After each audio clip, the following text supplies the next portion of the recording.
Movie شروع ہوتی ہے تو ہم ایولان نامی اسپیس شپ کو دیکھتے ہیں۔ اس اسپیس شپ میں 5000 انسان اور 258 کریو ممبرز ہوتے ہیں۔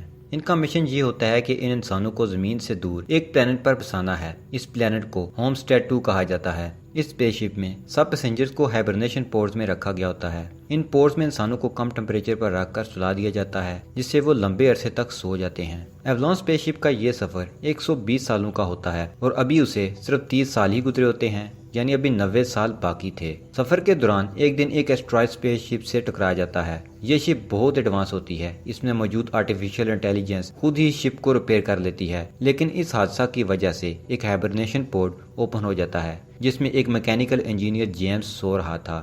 پورٹ کھلنے کی وجہ سے وہ 90 سال پہلے ہی جاگ جاتا ہے تو اس کے سامنے ایک سکرین آتی ہے جس میں ایک لڑکی اسے ہوم اسٹیٹ پلینٹ پہنچنے پر ویلکم کرتی ہے۔ جیمز وہاں سے اٹھ کر چلتا ہے تو اس کی طبیعت خراب ہو جاتی ہے، اسے چکر آنے لگتے ہیں کیونکہ وہ ایک لمبے عرصے کے لیے سویا ہوا تھا۔ وہاں سے چلتے چلتے وہ اپنے کیبن میں پہنچتا ہے جہاں پھر سکرین پر ایک لڑکی نظر آتی ہے۔ وہ اسے بتاتی ہے کہ ابھی آپ کو 4 ماہ اس شپ میں رہنا ہے اور آپ کو اسپیس میں رہنے کی ٹریننگ دی جائے گی اور آپ کو اور لوگ بھی ملیں گے۔ جیمز ایکسائٹڈ تھا لیکن اسے ابھی علم نہیں تھا کہ وہ تو 90 سال پہلے ہی جاگ چکا ہے اور وہ اکیلا ہی ہے۔ باقی لوگ تو ابھی 90 سال تک سوئے رہیں گے اور اسے اکیلے ہی شپ میں اپنی موت کا انتظار کرنا ہے۔ جیمز اچھے سے تیار ہوتا ہے اور کیبن سے باہر آتا ہے لیکن اسے وہاں اپنے علاوہ اور کوئی بھی انسان نظر نہیں آتا۔ وہ خود کو اکیلا دیکھ کر گھبرا جاتا ہے، اسے کچھ سمجھ نہیں آ رہا ہوتا کہ اب وہ کیا کرے۔ پھر وہ زمین پر میسج بھیجنے کی کوشش کرتا ہے تو اسے پتہ چلتا ہے کہ اس کا میسج زمین پر 19 سالوں میں پہنچے گا، تو وہ اب ہوپ لیس ہو جاتا ہے۔ پھر جیمز کو شپ میں ایک بار میں ایک آدمی نظر آتا ہے۔ جب وہ اس سے بات کرتا ہے تو پتہ چلتا ہے کہ وہ ایک روبوٹ ہے جس کا نام آرتھر ہے۔ آرتھر بہت ایڈوانس روبوٹ تھا جو بالکل انسانوں کی طرح بات کرتا ہے۔ جیمز ڈرنک پینے کے بعد اپنے کیبن میں آ جاتا ہے۔ پھر جیمز پورٹ میں واپس جا کر سونے کے طریقے ڈھونڈنے لگتا ہے۔ وہ مختلف ٹولز لیتا ہے اور خود کو پورٹ میں سلانے کی کوشش کرتا ہے پر وہ ناکام ہو جاتا ہے۔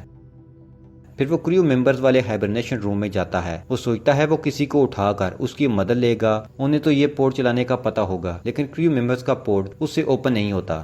پھر جیمز آرتھر کے پاس آتا ہے اور اس سے باتیں کرتا ہے۔ وہ اس سے پوچھتا ہے کہ کیا اسے پتا ہے کہ میں واپس پورٹ میں کیسے جا سکتا ہوں، لیکن آرتھر کو شپ کی ٹیکنیکل چیزوں کے بارے میں کچھ بھی انفارمیشن نہیں ہوتی، وہ اس کی مدد نہیں کر سکتا تھا۔ آرتھر کہتا ہے کہ اب تم کچھ نہیں کر سکتے، اسے تم یہاں رہنے کی عادت ڈال لو اور یہاں چیزوں کو ایکسپلور کرنا چاہیے۔ تو جیمز کے پاس اور کوئی چارہ نہیں ہوتا تو وہ آرتھر کی بات مان لیتا ہے۔ وہ ایک ٹول کی مدد سے ایک لگژری سویٹ اوپن کرتا ہے جو بہت ہی خوبصورت ہوتا ہے۔ وہ وہاں انجوائے کرتا ہے اور کئی دن وہاں گزارتا ہے، لیکن کچھ دن بعد وہ اکیلا پن محسوس کرتا ہے، اس کا دل نہیں لگ رہا تھا۔ جیمز ہائبرنیشن روم کھول لیتا ہے اور وہاں سوسائڈ کرنے کا سوچتا ہے۔ پھر اس کی نظر ایک پورٹ پر پڑتی ہے جہاں ایک بہت خوبصورت لڑکی سوئی ہوئی ہوتی ہے۔ اس کا نام اورورا تھا۔ اسے اورورا پسند آ جاتی ہے۔ وہ اس کے پورٹ کے پاس بیٹھ جاتا ہے اور اس کی ویڈیو پروفائل دیکھتا ہے جس میں وہ اپنے بارے میں بتا رہی ہوتی ہے۔ وہ بتاتی ہے کہ وہ ایک رائٹر ہے۔ جیمز اس کی ویڈیوز دیکھتا رہتا ہے اور اسے اس سے پیار ہو جاتا ہے۔ جیمز فیصلہ کرتا ہے کہ وہ اورورا کو پورٹ سے جگا دے گا، اب وہ مزید اکیلا نہیں رہ سکتا۔ وہ اپنی حالت صحیح کرتا ہے اور ٹولز لے کر ہائبرنیشن روم میں اورورا کو اٹھانے چلا جاتا ہے۔ وہ اس کے پورٹ میں خرابی کر دیتا ہے جس سے وہ جاگ جاتی ہے۔ جیمز وہاں سے بھاگ جاتا ہے، وہ اپنے کیبن میں چلا جاتا ہے۔ اورورا جاگ کر شپ میں گھومتی ہے تو خود کو اکیلا پاتی ہے، تو جیمز آ کر اس سے ملتا ہے۔ وہ اورورا کو بتاتا ہے کہ وہ شپ میں خرابی کی وجہ سے جاگ گیا ہے۔ جیمز اسے بتاتا ہے کہ وہ اسے 1 سال پہلے جاگا تھا، اس نے پورٹ میں جانے کی کوشش کی لیکن وہ ناکام رہا۔ یہ سن کر اورورا پریشان ہو جاتی ہے کہ وہ یہاں اکیلے کیسے زندگی گزاریں گی۔ اورورا کوشش کرتی ہے کہ وہ واپس پورٹ میں چلی جائے، اس کے لیے وہ انفارمیشن لینے کی کوشش کرتی ہے لیکن وہ ناکام رہتی ہے۔ جیمز اسے سچ نہیں بتاتا اور آرتھر کو بھی منع کر دیتا ہے کہ جب تک وہ نہ بتائے تم کچھ نہ بتانا۔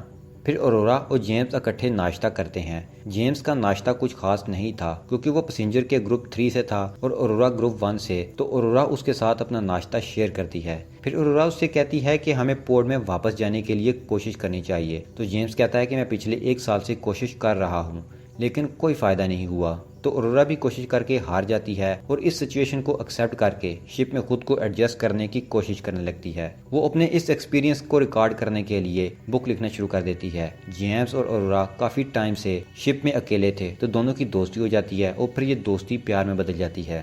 جیمز اورورا کو ڈیٹ پر لے جانا چاہتا ہے تو وہ اسے ایک لیٹر لکھتا ہے جسے دیکھ کر وہ خوش ہو جاتی ہے اور پھر دونوں ڈنر پر ملتے ہیں۔ جیمز اورورا کو اسپیس سوٹ والے روم میں لے جاتا ہے۔ اسپیس سوٹ پہن کر وہ دونوں شپ سے باہر جاتے ہیں اور اسپیس کو فیل کرتے ہیں۔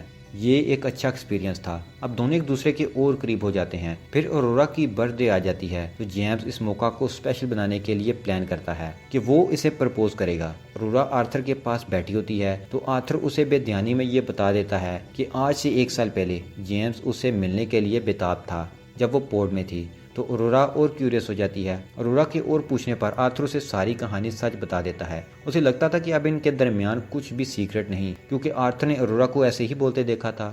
آرتھر اسے بتا دیتا ہے کہ کیسے جیمز نے اسے پورٹ سے جگایا۔ تو اس طرح جیمز وہاں آ جاتا ہے۔ اورورا اس سے غصہ ہوتی ہے کہ تم نے میرے ساتھ ایسا کیوں کیا اور مجھے دھوکے میں رکھا۔ پھر جیمز اسے منانے کی کوشش کرتا ہے لیکن اورورا اس سے بات ہی نہیں کرتی اور خود دکھی ہو کر اکیلے ٹائم گزارنے لگتی ہے۔ تو کافی وقت گزر جاتا ہے تو ایک دن اورورا بریک فاسٹ کے لیے باہر آتی ہے تو دیکھتی ہے کہ شپ میں ایک ٹری ہے۔ وہ ٹری جیمز نے ہی وہاں اگایا تھا۔ اورورا اس کو دیکھ ہی رہی ہوتی ہے کہ وہاں ایک آدمی آ جاتا ہے۔ اورورا اور جیمز جب اس کے پاس آتے ہیں تو وہ بتاتا ہے کہ میرا نام گسمین کوسو ہے۔ وہ شپ کے کریو کا چیف آفیسر ہے۔ شپ کے سسٹم میں کچھ فیلئر کی وجہ سے اس کا پورٹ بھی اوپن ہو جاتا ہے اور وہ جاگ گیا ہے۔ گس کو پتہ چلتا ہے کہ شپ کے سسٹم میں بہت سی خرابیاں اور فیلئر آ چکے ہیں۔ کمپیوٹر کو بھی اس بارے میں کچھ علم نہیں، اس لیے وہ اسے ٹھیک نہیں کر پا رہا۔ گس کہتا ہے کہ اگر ہمیں اس سسٹم فیلئر کی وجہ پتہ نہ چل سکی تو ہو سکتا ہے کہ ہمارا مشن فیل ہو جائے اور سارے لوگ اس سیاہ اور وسیع اور ریز خلا میں اکیلے ہی مارے جائیں اور کسی کو پتہ بھی نہ چلے۔ اس لیے وہ اورورا اور جیمز کی مدد سے شپ کو ٹھیک کرنے کی کوشش کرتا ہے۔ ایک دن گس کو اچانک ویکنس ہونے لگتی ہے۔ وہ کف کرتا ہے تو دیکھتا ہے کہ اس کے منہ سے تو بلڈ آ رہا ہے۔ وہ اپنے کیبن میں چلا جاتا ہے تاکہ آرام کر سکے۔ جیمز اپنے کیبن میں آ جاتا ہے اور اورورا سوئمنگ کرنے لگتی ہے۔ رات کو اچانک شپ کے سسٹم میں ایک اور فیلئر ہوتا ہے اور گریوٹی ختم ہو جاتی ہے، جس سے سب کچھ اوپر اٹھ کر اڑنے لگتا ہے۔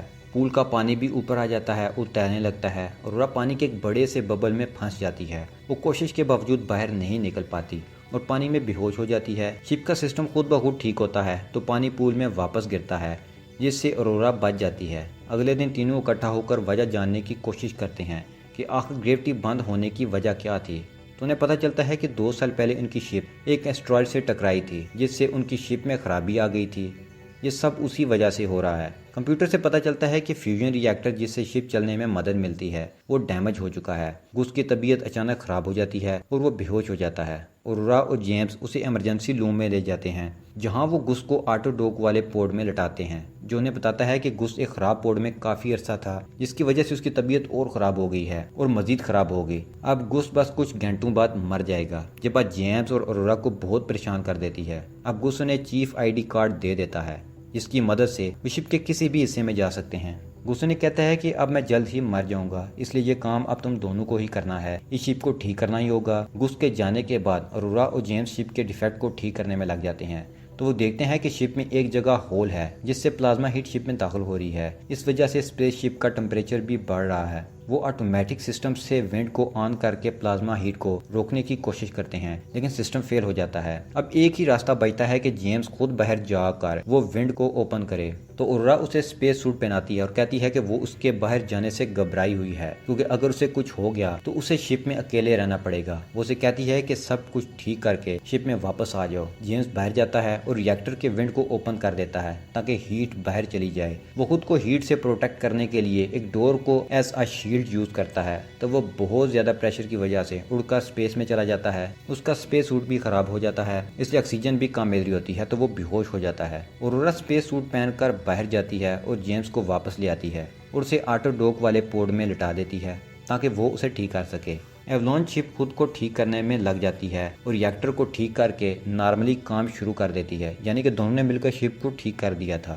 جیمز جاگتا ہے تو اسے پتہ چلتا ہے کہ اس پورٹ میں ایک آدمی ہائبرنیٹ ہو سکتا ہے۔ جیمز اورورا کو کہتا ہے کہ وہ ہائبرنیٹ ہو جائے اور پلانٹ پر پہنچ کر اپنی نئی زندگی کا آغاز کرے اور جیمز شپ میں ہی رہنے کا فیصلہ کرتا ہے لیکن اورورا منع کر دیتی ہے۔ وہ جیمز کو کہتی ہے کہ وہ اس کے ساتھ ایولون میں رہ کر زندگی گزارنا چاہتی ہے۔ پھر جیمز اسے اپنی بنائی ہوئی رنگ دیتا ہے جسے اورورا ایکسیپٹ کر لیتی ہے تو پھر وہ دونوں شپ میں اپنی نئی زندگی گزارنے لگتے ہیں۔